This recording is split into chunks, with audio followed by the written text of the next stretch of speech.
Hello everyone and welcome to the Meet the Visionaries podcast hosted by MIT Center for Real Estate. I'm Jainil Shah, a first year student in the Master of Science in Real Estate Development program here at MIT. Our guest for the episode is Nirupa Shankar, Joint Managing Director at Brigade Group, one of India's leading real estate developers. She brings over 20 years of experience across hospitality, office and retail. Nirupa is also the Managing Director of Brigade Hotel Ventures, the hotel arm of the group that recently listed on the Bombay and National Stock Exchange as Brig Hotel. The company currently has 9 operating hotels with another 9 under construction. Beyond traditional development, Nirupa has established multiple forward-looking ventures for the group. In 2016, she launched Brigade REAP, Asia's first real estate accelerator. She also founded Buzzworks, a co-working brand, and the Earth Fund, a venture fund investing in sustainable urban technologies. Prior to joining Brigade, she worked as a senior business analyst with EY in New York and North Carolina. She holds a bachelor's in economics from University of Virginia and a master's of management in hospitality from Cornell University. Her leadership has been recognized widely. She was named one of Fortune India's top 100 most powerful women in 2025 and featured in Business World Most Influential Women list in 2024 and 2025. She is also a 2-time TEDx speaker and a fitness enthusiast who completed the full Ironman Copenhagen in 2023. Nirupa, welcome to the show. Thank you. Thanks for having me. It's nice to be back in a college campus after so long. Before we dig into the heavy real estate economics, I want to start with your personal journey. You have a very distinct background for a real estate developer. You spent your formative professional years in the US, getting your master's in hospitality at Cornell and working at Ernst & Young. To start us off, I'd love to dig into the foundation. How did your training at Cornell shape your worldview? When you look at a building today, whether it is an office tower or a mall, do you see it through the eyes of a developer looking at IRR or a hotelier looking at guest experience? Great. So, I would just start by saying it. So I found that the program was extremely hands-on, very practical. So it was a program that I could, start my career running. I didn't have to sit and learn because sometimes in many programs, the theory and the practical is very different. Mm-hmm. So in this, I thought it was very useful from that perspective. In terms of buildings, I would say that it's always IRR first because you're a developer. So you have to look at it from, the first thing you look at it is from the land perspective, and then you figure out what you're going to build on it. Assuming it's a hotel in this case or an office tower, you first have to do the feasibility to see what kind of IRR are you getting. Mm-hmm. I think from a developer perspective, you're always first checking if the threshold works, the IRR works, the feasibility works. Then, of course, you will look at it from the guest experience perspective. I think the guest experience perspective is what will obviously, and not just guest, I would say from a overall real estate perspective, if you're sitting in a college campus like this one, what is the student experience? Mm-hmm. Or if you're going to an office, like what is the tenant experience? So I think it's the same principles across all real estate classes. Got it. No, thank you for laying it out so clearly, and you're absolutely right. You can't remove the developer any experience you have personally as well, and it's great to translate it into business. True. Yeah. So switching gears to your early career as an analyst, you started as a senior business analyst at EY. Mm-hmm. Analysts are trained to advise, but developers have to decide. Was it difficult to switch that mindset from analyzing risk to taking risk when you moved into the managing director seat? So I really enjoyed my time with EY. I think it was super valuable to me because it was working with a large MNC. I got to understand best-in-class policies, HR policies, best practices on how to run a very large organization. So, and also I think as a consultant, that was always interesting to me because I was in the consulting practice. Mm-hmm. And you're busy meeting CFOs of very large Fortune 500 companies and trying to tell them how to run their business. Yeah. Which was very odd to me, but as an analyst and you're just doing the analysis at the back end and doing all the PowerPoints. But that was set a very strong foundation because I was able to work in different industries. And I realized that understanding any business is not about knowing the answers, mm-hmm. but it's about asking the right questions. But I think after I worked there for about 3.5 years, and I realized that I feel like I'm a doer. I want to do things and I don't want to talk about things or say things. So I felt like it was important for me to get into industry, because as a consultant, you look at a problem, you analyze it, you give the solution, but most of the time you're not there for the implementation. Yeah. And I wanted to see how it got implemented, what are the results. And so moving to business after EY, I pretty much did my master's, and then I moved to Brigade. So that was my first time working in India, to be honest. So that was a more difficult and interesting transition, I would say. Absolutely. And just staying on your point of your experience of returning to India, what was the biggest reverse culture shock you faced when you first walked onto an Indian construction site or a boardroom? How did you navigate finding your own voice in a legacy company? Yeah, so I'll probably just continue with where I left off in the previous question. So initially, people are viewing you with skepticism and saying, okay, she has to be in this room. And so I would say I wasn't called for too many meetings because it was not important for them to call me also. So I had to ask to be let in. I had to say, can I come in for this? Can I do this? Can I do that? I guess I had to take a lot of initiative to be in the rooms that I wanted to be in. And then eventually, I can't say you start off by adding value. You start off by observing and learning and asking the stupid questions and asking the basic questions. As time went by, give those responses or give solutions.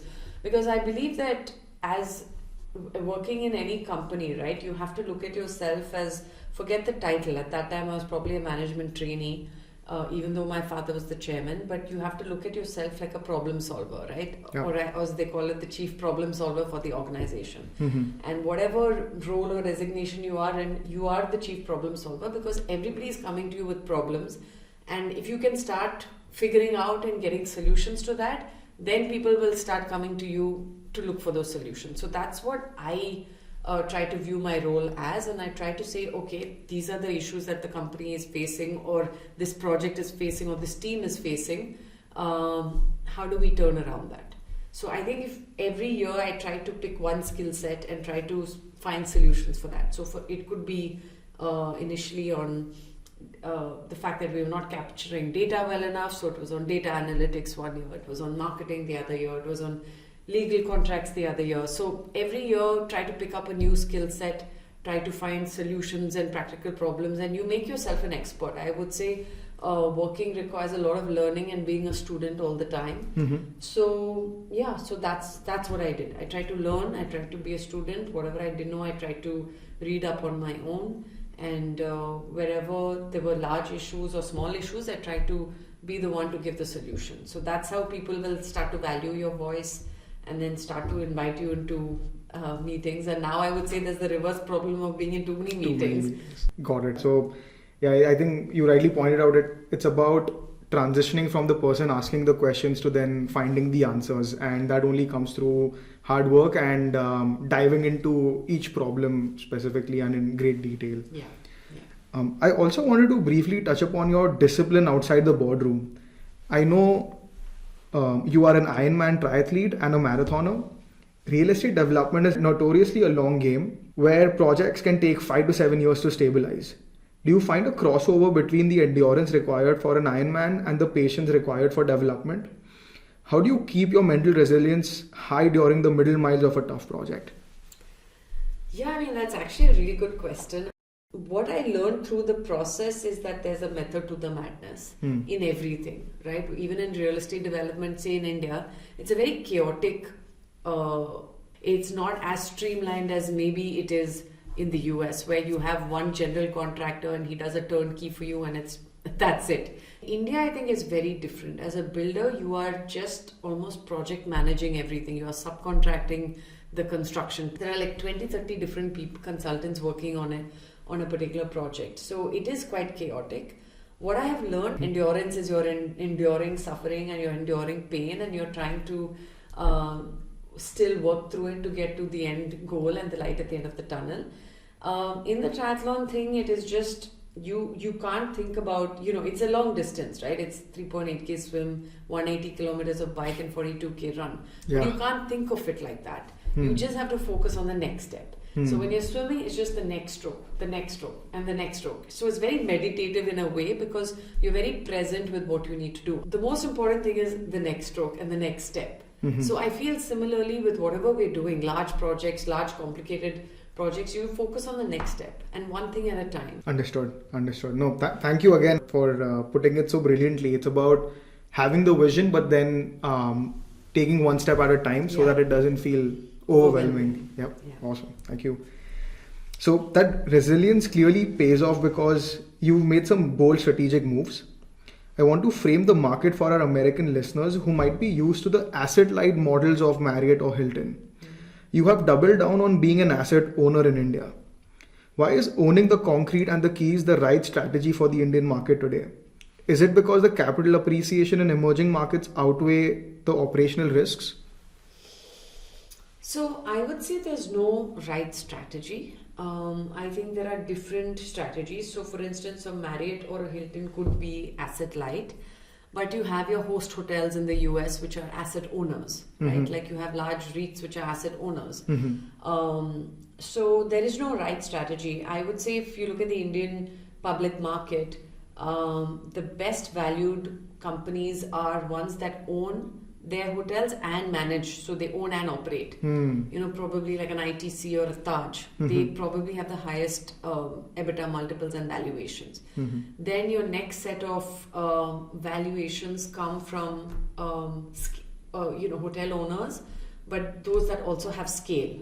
The scale is very important because the bigger you are, the better the valuation. The smaller you are, lower the valuation. So I would say there's no right or wrong strategy, but I think you need to focus on what is your core competence. Ours is real estate development. We know development, so we have to focus on that. There are, I would say, very few hotel owners and developers in the sense. Owners, there are, many, but I meant developers. Quality grade A developers, I would say there could just be max half a dozen to a dozen in the country. So since we're one of them, and there's a huge barrier to entry when building a hotel because of the way construction is done, the number of approvals we need, that is our core competence. Whereas it might be much easier for brands to come in and start their own branding company and operating company, but much more difficult to actually build a hotel. But so we have taken the conscious call to continue to build, because you can always partner with global operators, like you said, like Marriott or Hilton. All these global operators have, global distribution networks. They've spent so much money on sales, marketing, and branding that I feel like we don't have to reinvent the wheel just yet. We can just focus on our core competence. Understood. And staying with the idea of new business models, in 2019 you launched Buzzworks, your own co-working brand. Many developers view co-working as a threat to traditional long-term leases. Why did you decide to build it in-house? And do you view flex spaces as a standalone profit center or as a necessary amenity to retain tenants in your larger office parks? Yeah, that's a good question because initially when the whole WeWork craze was going on in the US, obviously WeWork came to India as well, and a lot of companies started setting up co-working brands. Again, the barrier to entry so it's not that hard to set up a co-working brand, I would say. But so we also set up our own didn't require too much capital investment. We initially started it actually to retain clients because it seemed like a good value add amenity. So our co-working brand called Buzzworks was only within our own portfolio of Brigade commercial office spaces.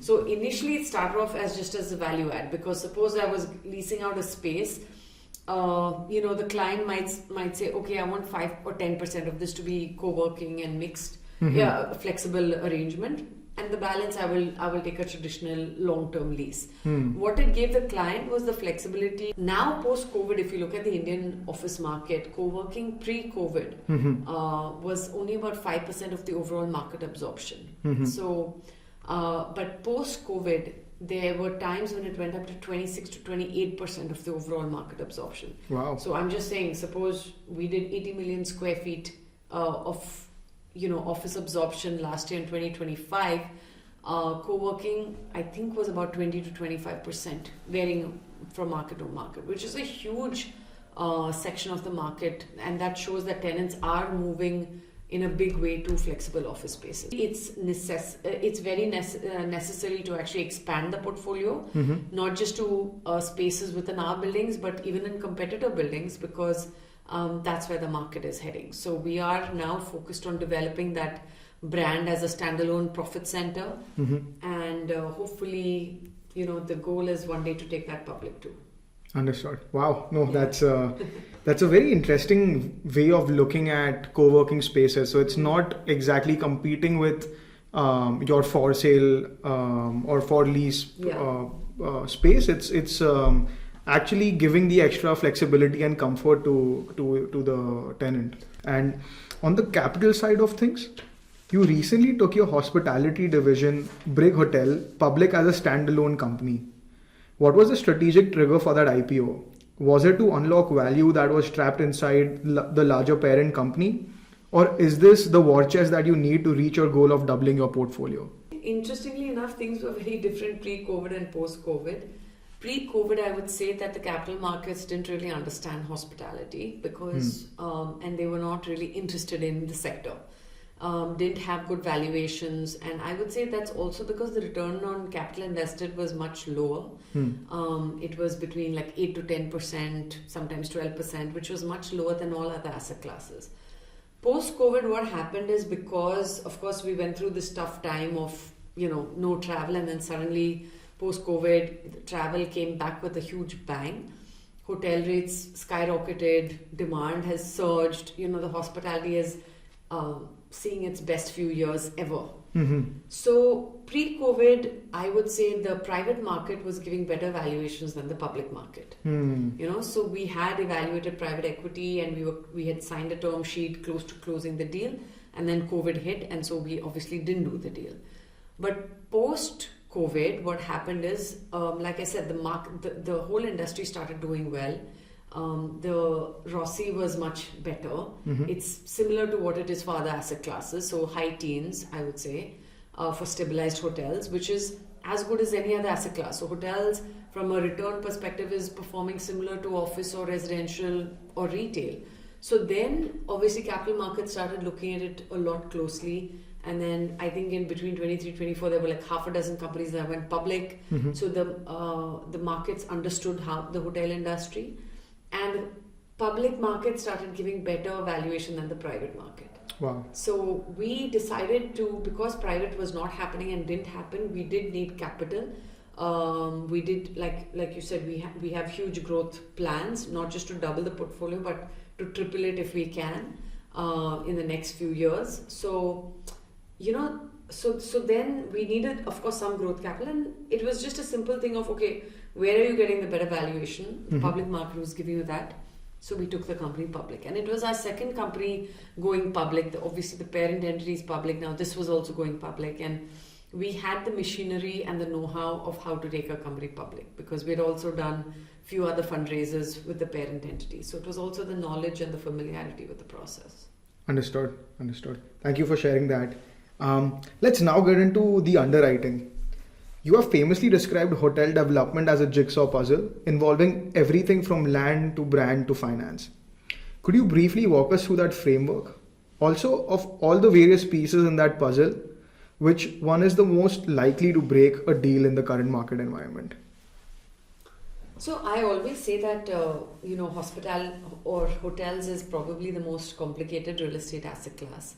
So if you ask me to say it, I would say the most complicated would be a hospital, then a hotel, then maybe a retail mall, then maybe residential, and maybe the simplest to build is a commercial office building, because just of if you look at it from a complexity perspective. So if we go back to hotels, the first, I would say the most important thing is place, right? Like the location. If you don't get the location right, then pretty much you're doomed no matter what you do. So if it's a business hotel, you have to be close to business parks, and your demand drivers have to be close to you. If it's a leisure destination, then I think you can be a little more creative with the location, but you need some demand driver, like a fabulous view, mountain, beach, river, lake, whatever it is, So first I would say is the place. Then when you do your feasibility, you kind of figure out how you want to position it. Is it going to be 5 stars? Is it going to be 3 star? what is the land value, what is your feasibility allowing you to create, and what is the market willing to make you pay. Then once you do that, then it's the product, right? You have to develop the product, make sure that it's of your planning and efficiency is done well. The hotel is an efficient product. You're not wasting space, but also you have to work on the product to ensure design, development, quality of construction, everything is fine. Once the hotel is done, then of course it's the people. So then you have to get your people, get the right general manager. And if you don't have a smart general manager, you can have the best product but a poorly operated hotel, and then you'll still fail. So it's all those things. It's the place, it's the product, the positioning, the people, the processes also that you have, and then finally it's the customer experience, obviously. So it's also the pricing, how you're going to price it, your rate strategies, your revenue management, everything matters. So that's what I'm saying. It's you can't get any one of them wrong. If you get any one of them wrong, then you're not going to maximize the asset value. Then it's an incomplete puzzle. It's a force-fitted puzzle. So you're gonna not maximize value. So that's why I say it's complex. If you look at it overall from across all industries, I think there was some study that said that the most complicated industries probably to make money in is probably aviation, and the second is probably hospitality. Wow. Because you can't get any of these things wrong, and because there's so many touch points with humans and customers, there are a lot of what could go wrong. Yeah.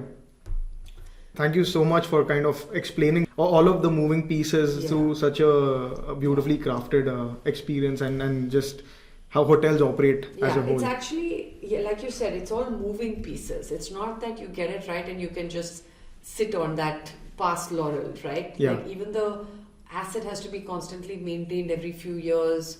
Constant upkeep has to be done. Constant training has to be done with the people. So nothing is staying the same. The product, the people, the pricing strategies, everything is always changing. So that's why you have to keep your ear to the ground with this product. Understood. And just drilling into the land piece, in major Indian metros where land prices are incredibly high, how do you make the math work? Does high land cost force you into building luxury just to cover the basis? Or is there a way to make mid-scale work financially? So that's also a pretty good question, because there are two strategies you can use, right? Multiple strategies. If land cost is high, you can either do a joint venture with a landowner so that you're not spending on the land, but obviously then you don't own the whole hotel. You can obviously buy it outright if you have the funds to do it, and then you can even get a financial partner to back you up in that. Or you can lease the land, right? So there are ways to navigate the whole land value and the land expense aspect of it. But of course, the size of the project determines, and the location determines whether you should do a mid-market hotel or a 5-star hotel. So for instance, if it's a 1 acre parcel of land, 42,000, 43,000 square feet, I think a mid-market would be most appropriate, right? 3 to 4 star, or maybe 4-star hotel. But if you have like a much larger, like 4 acres, 3 acres, you could do something like a 5-star hotel. But of course, this math doesn't apply to places like Japan or New York City, where land is so scarce. So I was talking specifically to the Bangalore market, but again, it really depends. Now, of course, if you look at the top tier markets like a New York or Japan or Mumbai, then of course you'll make even a 5-star hotel work in a smaller portion of land. Yeah. So I think it just depends on the demand drivers. Like, what is the market willing to pay? Does it have appetite to pay for a 5-star hotel? Those are the things to look at. For the land cost, like I said, there are multiple ways to sort of combat it. Yeah. Understood. No, thank you for correcting the lens here. So it's very important to be receptive to market signals and focus less on land cost, which is just a component. No, but land cost is very important because every parcel of land has to be evaluated by itself. And you have to then look at it and say, what is the highest and best use for that parcel of land? Yeah. And then go build the right asset class for that parcel of land. Absolutely. Yeah. And, just talking from planning to execution now. So you currently have 9 hotels operating and another 9 under construction. That is a massive simultaneous pipeline. How do you manage the execution risk with construction inflation, labor shortages? How do you ensure these 9 active sites don't overrun their budgets? Yeah, that's definitely the challenge, I would say. What we try to do is, obviously, when you do your budget and your planning, you try to incorporate inflation already, right? So we know we can track how construction costs has moved. We've been in business for the last 40 years, so we can track how construction costs has moved over the last 40 years, or maybe the last 10 years, to stay more relevant. Yeah, there are times when there are labor shortages. That's always going to happen, but try to work with the contractors that can attract the better labor quality. And another thing I think that we're doing is trying to get a lot of the interior work done in factories. So get it done at the factory and come, put it together at the site. Ideally, we should try to move towards modular stuff, so it's less labor dependent, I would say. But today, working on modular rooms and is actually a lot more expensive than just working with the labor. While you would save on time, the cost element of it actually more than negates the time saving that you have. Understood. And now let's talk about mixed use arbitrage. So you often integrate hotels into large office parks. In your pro forma, do you view the hotel as a standalone profit center, or is it a strategic amenity that commands higher rents for the office tower just next door? How do you quantify that synergy? Again, that's a pretty good question, because you're right. Every asset class has to be viewed on a standalone basis, and that's how it should ideally be done. And that's how we also do it. Every asset class, we do a lot of mixed use, and we believe that is the way of the future for cities in India, especially where infrastructure is not as good as it should be, or is unable to keep up with the way the cities are growing. So I would say you first look at it as a standalone profit center, but hotels have this halo effect on the other asset classes. So if I put a 5-star hotel next to, in this integrated township with residential, the residential is going to benefit from the halo effect of having a 5-star hotel in the same campus. So if I have a standalone property doing X or selling at X rate, and there's integrated community where the residential is selling at 1.2x or 1.3x, that's the halo effect potentially of this integrated campus. And typically what we've seen is that mixed use campuses get better returns and are able to sell higher than standalone. Okay. Unless, I'm assuming they're the same positioning. Yeah. Just because of the number of facilities and the access you have. And what's amazing about mixed use townships is that, if you have an office tower next door, that office tower is going to be your demand driver for the hotel rooms. The people that go to the office are going to probably use your banquet halls, use your restaurants. And same for the residents. They're going to come use your salon, maybe use your gym membership, eat at your hotel, etc. So a lot of synergies that make mixed use developments a lot more compelling. So there is a halo effect, is what I would say. It's nobody has come up with a study to exactly quantify it, but there is a premium that you would get if you had a 5-star or a luxury hotel. Now, if it's a mid-market hotel, I don't exactly know if the exact same halo effect would be there from a positioning standpoint. But there would definitely be more demand from the product because of the additional services that you would have access to. Understood. I think to your point where, the same customers consuming one service could definitely be a customer for many of the other services. So that makes it very beneficial. Yeah. And then on the design and amenity front, you built the High Ultra Lounge, a massive rooftop venue 420 feet in the air.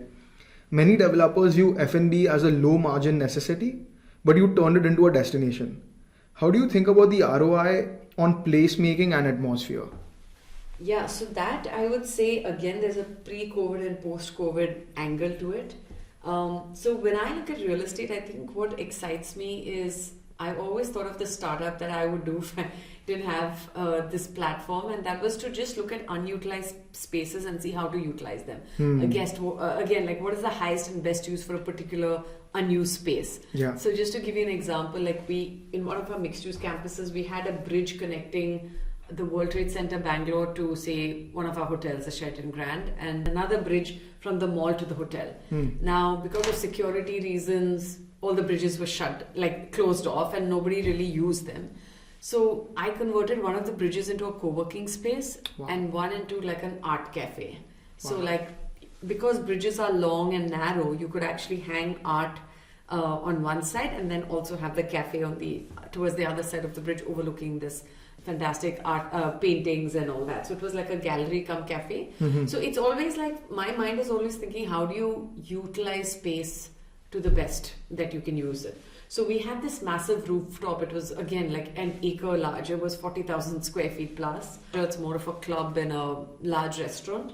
But that was the thought process, and it does add value, because see, you might create the best building in town, but unless you add F&B on the top or somewhere, nobody's going to enjoy that building except the people who work there. 10,000 people are going to actually have access to that building. But the moment you put like a club or a restaurant, now it's opened up to the entire city. Now it's opened up to tourists coming to the city. Yeah. Right now, Bangalore has 14 million people in it. Now it is open to 14 million people accessing that space, not just the 10,000 people working in that building. Yeah. So I think you can add a lot of meaning and value to spaces by creating F&B. And like I said, pre-COVID, F&B was just like a necessity, I would say, coffee shop, cafeteria, etc. But post-COVID, I think it can actually add a lot of flavor and value to a building. And now what we are doing is we're first leasing out the cafe, the restaurant, the food and beverage, the gym, the creche, and then leasing it out to tenants, because this is a huge, again, pull factor for clients. Understood. No, that's I think that was a very brilliant move to use what could otherwise be very dead space into something really innovative.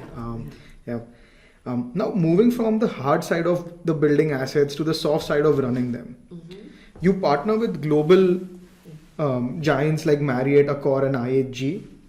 What is one thing that you've learned from working with these global majors that you have adopted into your own DNA? Conversely, where do you have to push back and say that standard might work in the US, but it needs to be adapted for India? My personal experience, I think what I admire of all these large hotel operating companies is their entire scale, right? Their scale, their global presence, and keeping the best HR practices. And I feel like hotel companies are very people forward because of how dependent they are on the human resource aspect. So I think that's what I like, how do you grow a company? How do you scale it up? What are the processes, the back-end technologies that you need to actually scale a company overseas and make it a multinational? And I think what I would say standardization is what I like about it. And standardization is also what I don't like about them, because standardization is what you need. That's how you make a global brand, right? But if I say, look at a certain brand, again, I don't want to name any names, but it's very different from the expectations here and what they require back in India. In fact, if I look at, say, a brand in, say, New York or Boston or wherever it is, the size of the rooms may not be as large as what you would get, say, in India. The service levels may not be the same as what you get in India. Like a very simple brand, in this case, I'll say Courtyard, right? Like the service level in what you would expect here is very different. It's a 5-star category hotel back in India. So I just think you're saying standardization, but it is different from country to country. But where standardization is actually useful and needed and meaningful is in the design aspects of it. For instance, there are some brands that don't have a lot of food and beverage. Say in the US or in Singapore or in very mature markets where people can walk everywhere, they don't need food and beverage because you can step out of the hotel and walk to a restaurant. But in India, it's not that yet. India doesn't have walking cities per se. So you need food and beverage. European brands don't want large banquet halls, because maybe like their weddings are small or maybe their meetings are smaller. They don't need very large ones. But when they came and insisted on having the same size banquet halls in India, it just didn't work. Like you need large banquet halls in India to drive your room business. You need a lot, not just one restaurant. You need multiple restaurants in India. You need a large gym. You need so many different services. So I would say you have to, while these are all global brands, you have to tailor it to the local market. And that's a fine balance. How much do I standardize? How much do I not standardize? So I think that's the gray area, I would say. Understood. No, thank you. Thank you again for making that very relatable comparison between the same brand in two different countries, and what perception they hold as well as what segment they go after. And finally, regarding market positioning, you're moving the portfolio toward luxury deluxe assets. Yeah. As you move up the value chain, does the higher room rate, also known as ARR, actually translate to better margins, or does the cost of delivering that white glove service eat up the difference? Yeah, so I think when it comes to room rates, basically varies, but on average 80% flow through. So if I'm charging $100, you can expect $80 to flow through to your profit. Okay, so and 20% or $20 is my cost to operate. Right now, if it's say $200, I'm doubling up my rate. It's still an 80%, maybe 85% flow through, right? But now my 20 to 15% in absolute terms is much higher than the $20. Yeah. So whatever additional service I need to pay is actually getting compensated through the higher ARR in any case. So on average, I would say there's an 80 to 85% profitability when it comes to rooms. And if you look at it in absolute numbers, obviously like 15 to 20% of 200 is greater than that of 100. So whatever additional service and white glove service I need to provide is getting taken care of in that. Better quality linen, better amenities in the room, whatever it is. And thank you again for explaining that so well. Finally, I want to talk about the future. In 2016, you launched Brigade REAP, Asia's first real estate accelerator. This was well before PropTech became a buzzword in India. To start with the accelerator thesis, why did a traditional developer decide to mentor startups? And more importantly, how do you bridge the culture gap between a scrappy tech founder and a traditional project manager on a construction site? I think everybody asked me why I wanted to start Brigade REAP. When I started in 2016, words like PropTech, Contech, Realtech did not exist in India. And I remember Googling and trying to see a real estate accelerator in the globe, and I only found two in the world. One was Fifth Wall in SF and one was something in Australia. And so I really there was really nothing in Asia focusing on real estate tech. But at that point in time in India, like all these e-commerce companies had better valuation. They didn't have any assets, they didn't have any profit, but they were valued higher than traditional businesses like ours, which had profit, had hard assets to back it up, and still our valuation was lower at that point in time. So I felt like the whole e-commerce and tech space was going through a huge boom, and I wanted to be part of that. Yeah. So, and I thought, okay, maybe I should start my own tech company. But I think knowing that I had a larger purpose and to fill in the parent entity of this real estate development firm, I knew I wouldn't be doing it justice to start one company, one tech company, while also trying to do this other job.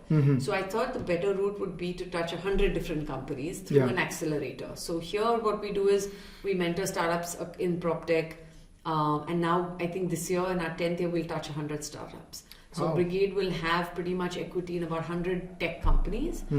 Smaller stake because we take equity in lieu of acceleration. But it was a way for us to keep our ear to the ground, because I feel like disruption comes from outside. If you read books like Good to Great, half those companies don't exist anymore because they ignored new trends and technologies. So for me, when I started REAP, it was how do I keep my ear to the ground? How do I understand where the disruption is coming from? Because it's not coming from my industry and it's not coming from a company that's doing development, right? Yeah. You're so busy in your own day-to-day work, you're not sitting here trying to disrupt it. So I wanted to, and I also thought it would be a way to get the Brigade name out, because we are primarily Southern India focused, but it was a way to also get branding for the company, because we had people applying from Singapore and across the country, and they would be familiar with our name. So it was a bit of branding as well. And also it was to really understand tech and can we make our operations more efficient? How do you, if you want to stay ahead of the curve, if you want to prepare for the future, if you want to stay ahead of competition, all these answers point towards technology, all these questions, point towards tech as the answer. Yeah. So for me, it was that. How do you find and use tech to your advantage as an enabler for increasing revenue, optimizing cost, reducing turnaround time? Everything is technology. Yeah. So that was the thought process behind it. Mm-hmm. Yeah. Wow. No, and that's such a fresh perspective from someone who's otherwise running a very large, very legacy-built operation. And the culture gap you were talking about, I mean, we have a team that's very eclectic, different, very diverse backgrounds, and they sit in a different location, in a very funky co-working type location, and they don't follow most of the processes that the real estate company is supposed to follow. Yeah. And they report sort of directly to me because I have to allow for all those exceptions as well, so that you want to keep that startup culture alive with them. I can't say follow these 100 processes, rules and regulations that the real estate company has to follow. So it's a different culture there. Different culture. Maybe a quick follow-up to that would be, could you maybe walk us through an instance where you did identify you wanted to integrate, you found the right tech, you found the right team, and you wanted to integrate it into the legacy business? How did that conversation go? How did you make sure that it's bridged well? So the whole point of REAP, I would say of the 100 startups, every company has received business from the real estate fraternity. Every company. Wow. Now, obviously, I can't put in 100 new technologies into one legacy business. So we've probably used about 30-40% of the companies. We've given them POCs. Now, what happens is not always. So there are a couple of things. One is the whole point of REAP is to work on live projects with these companies and put them in touch with builders to work on live projects, give them a POC, and then see if they can scale up. Yeah. So it's been a bit of a push. Like, even though it's a top-down approach to use technology, I feel like pushback is usually in middle management. Like, middle management just does not want to change. Mostly because I need to run, and you trying to make me incorporate new technology sort of holding me back. It is slower, right? It is every time you try to adopt a new tech, it is slower. So I think that's where the biggest pushback is. What I found is that a lot of the times the startups are unable to scale up. They might be able to do one project, they might be able to do 2 projects. But these were early stage companies. So the moment I gave them like 30 projects, they weren't able to, the backend was not able to support. So now we're working with later stage companies. Now I said no more early stage, because we've worked with 100 early stage companies. Some of them have come to the US, they've become multi-million-dollar businesses. But then their clients are also in the US, because the US is also a market that pays for tech. Yeah. In India, I think it's like, first show me the solution and then I'll pay you. Or first show me the savings and then I'll pay you. Yeah. So companies find it a little more useful to work out of the US market. So yeah, that's I would say it's happened. We've used technologies, but there's the product and the solution has to be really good for adoption to be easy. Yeah. And now zooming out to your broader portfolio, you also launched the Earth Fund, a SEBI-approved venture fund for sustainable urban tech. Why is a real estate developer entering the venture capital space? Is the goal financial returns, or is it to get early access to green technologies that you can deploy in your own buildings to lower your carbon footprint? Yeah, I mean, Earth Fund was, again, I think this is the first in the country to sort of focus on urban tech, prop tech solutions. So it's a mix. I would say it's a mix of where technology meets urban tech solutions, real estate, and sustainability. Those are the focus areas. Everything has to start somewhere, So I feel like because we had done REAP for the last 10 years, I wanted to maintain the first mover advantage and start Earth Fund. It is the first of its kind, and of course we are doing it to sort of gain profit or make financial returns. Nobody would invest in the fund if that wasn't the case. So financial returns is important and the most important, but also the second aspect of the ability to use tech into our business. Where Earth Fund is different from the accelerator is that it invests in later stage companies. So here I don't have the risk of companies the back end not being able to handle scalability. Yeah. What happened with the early stage is that I was not able to scale them for my own personal use. So the technology landed up getting used by more tier 2 and tier 3 builders or smaller sized builders. But as a larger company, I was not able to use that tech. And I felt like while it's good for the whole industry to benefit from it, we were not able to use the tech. Yeah. But with Earth Fund, since we're working with much later stage companies that have already scaled up and now they're looking at only growth capital, it's more Series A type of investing, we're able to use the technology as well. Understood. No, that makes absolute sense. So, Nirupa, we've covered everything from marathon training to IPOs to prop tech. A final question before we wrap up. For the students and aspiring developers listening, people who want to sit in your chair one day, what is the single most important piece of advice you can give them? Is there a specific skill or mindset they should be cultivating right now to succeed in the future of real estate? So I would say, technical skill, one, I think reading is super important. You're reading reports, you're reading new laws, you're reading new regulations, and people underestimate that as a skill. Like, if I have to sign a contract, I will read verbatim every single word to make sure that I know that contract in and out. So that's a technical skill I think that we should not let go of.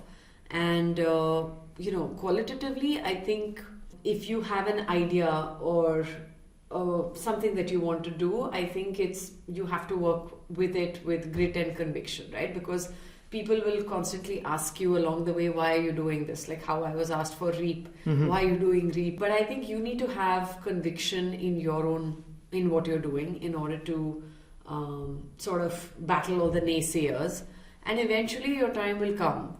For people to understand why you're doing it. It's just a lot of grit and staying power. Like I would say, even when we took our hotel company public, it was on the smaller side. People are like, why don't you wait? Why aren't you waiting for it to become bigger? 110 questions that you need to answer. As long as you're able to have answers and convince and speak with conviction, I think that's what's important. Understood. Nirupa, thank you so much for sharing your insights and experience with us. It has been a real pleasure having you on the show. And to our listeners, thank you for joining us. I hope you found the conversation as energizing and thought-provoking as I did. I'm Jainil Shah, and this has been the Meet the Visionaries podcast. We'll see you next time. Thank you. Thanks for having me.